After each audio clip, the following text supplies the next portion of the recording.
જય જિનેન્દ્ર, હું અમીષા અને આજે હું આપ સૌ માટે લાવી છું સ્નેકી આઈડિયાસ. ચોખાનું ખીચું તો આપ સૌએ ખાધું જ હશે, પણ આજે આપણે અહીંયા બનાવશું મગનું ખીચું. તો ચાલો એની તૈયારી કરી લઈએ.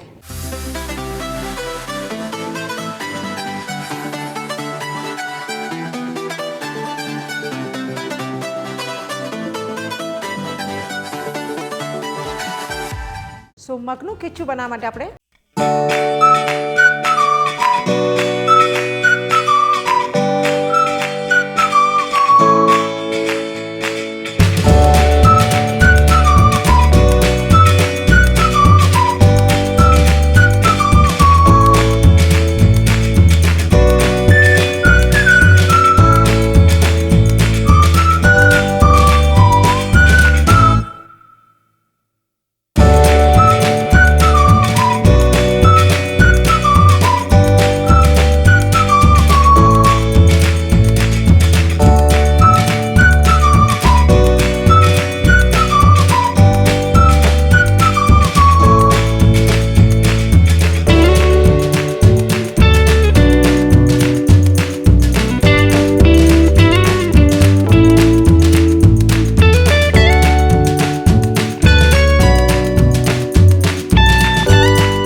લેશું.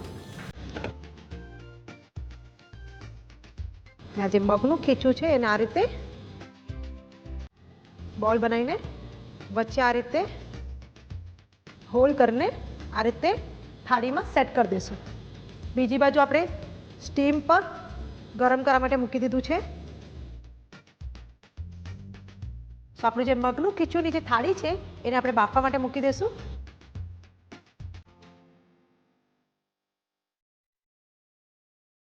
5 થી 7 મિનિટ આપણે એને સરખી રીતે સ્ટીમ આપશું.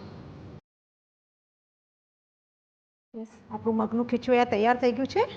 તો હવે આપણે ડાયરેક્ટ એની પ્લેટિંગ કરી લઈએ, બિકોઝ ખીચું તો ગરમા ગરમ જ ખાવાની મજા આવે.